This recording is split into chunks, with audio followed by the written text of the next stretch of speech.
Indiscriminate bombing and obliterating entire neighbourhoods is a war crime. Collective punishment and starving a population of necessities is a war crime. Ordering 1.1 million people to leave their homes and forcibly displacing them, that is a war crime as well. Mr. Speaker, I absolutely condemn Hamas's killing of Israeli civilians and I echo the calls for the release of hostages, but that does not excuse war crimes. And merely saying international law should be followed when it is clearly not being followed is an insult. So, Prime Minister, I ask, how many more Palestinians must die before the Prime Minister condemns Israel for violating international law and calls for an immediate ceasefire? Gaza, the United Nations has said, has become a hellhole. Israeli bombs have decimated whole neighbourhoods. In 6 days alone, 6,000 bombs were dropped on the besieged enclave. That's more bombs than NATO forces dropped in an entire year of intense fighting in Afghanistan. An Israeli military spokesperson was frank about the purpose. The emphasis, they said, and I quote, was on damage, not accuracy. Nearly 6,000 Palestinians have been killed, including nearly 2,500 children. Last night was the deadliest so far. 700 people dead. Madam Deputy Speaker, this is happening to one of the most densely populated areas on earth, where 2.3 million people, half of whom are children, are trapped in an area no bigger than the Isle of Wight.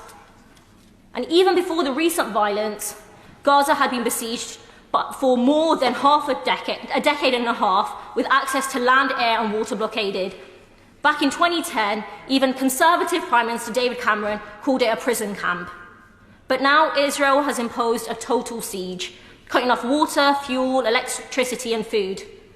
The UN says hospitals will run out of fuel today, and incubators with premature babies will stop working. Israel's evacuation order, demanding 1.1 million people flee their homes, was described as impossible without devastating humanitarian consequences by the United Nations. The World Health Organization called it a death sentence for the sick and injured. Indiscriminate bombing, collective punishment, forcibly displacing people. These are clear violations of international law, not according to me, but the United Nations General Secretary. Madam Deputy Speaker, this is in no way downplaying or denying Hamas's appalling attacks on Israeli citizens, which I absolutely condemn and again echo the call for the release of hostages. Just as I and no member here can imagine the fear and anguish of families who have seen loved ones taken hostage, nor can I imagine the terror of Palestinian families facing constant Israeli bombardment. Yet on this question, the United Nations General Secretary again said yesterday, international law is clear. Yet in this House, people don't want to accept that. Hamas's crimes in no way excuse what we have seen since. But Madam Deputy Speaker, this is relevant to this debate because these clear violations of international law have been given the green light by political leaders here in the UK and beyond, even with an Israeli defence official promising to turn Gaza into a city of tents. And the Prime Minister has still refused to acknowledge these clear violations of international law. Unlike a growing number of counterparts across the world, he is still refusing to call for an immediate ceasefire.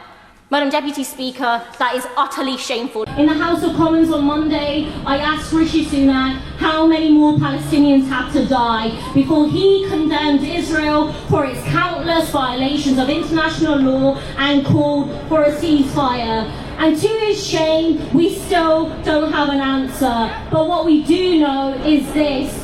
For them, more than 7,000 dead Palestinians isn't enough to call for a ceasefire. For them, 2,500 dead Palestinian children isn't enough to call for a ceasefire. It is not enough for kids to be writing their names on the palm of their hands because they want people to know who they are when they die. It's not enough for premature babies in incubators to be at risk because hospitals are running out of fuel. It's not enough for whole neighbourhoods to be flattened and countless bodies to be lost in the rubble in mass graves. It's not enough because to this government, Palestinian lives matter so little that these blatant war crimes, and they are blatant war crimes, aren't enough for them to demand a ceasefire. So let me say this and let me be clear. Shame on every single person who has given a green light to this assault.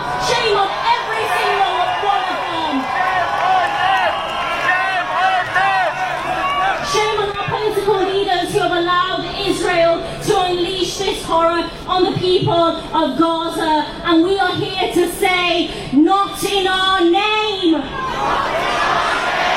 Silence, we know, is complicity, and we are here today because we cannot be silent, and we will not be complicit.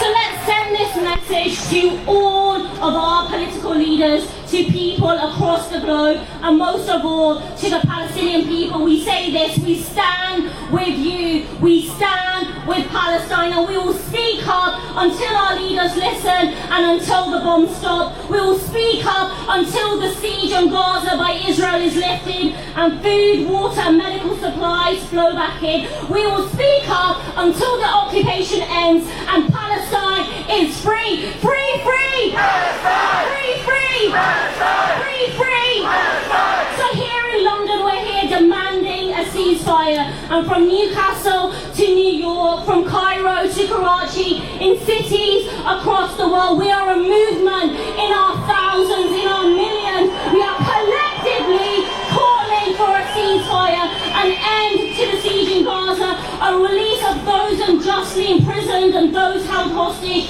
an end to the occupation, and we will keep marching, we will keep organising, we will keep speaking up until Palestine is free. Thank you so much. Gaza used to be described as a prison camp. That's what Prime Minister David Cameron called it in 2010. This week, the United Nations Secretary General called it a graveyard for children. More than 10,000 Palestinians have been slaughtered in Israel's assault, nearly half of whom are children. It would take nearly 6 hours to read the names and ages of every child killed so far. But this horror has been given the green light by this government. So, Mr. Deputy Speaker, today I tabled an amendment to the King's Speech calling for an immediate ceasefire, a move backed by 76% of the British public.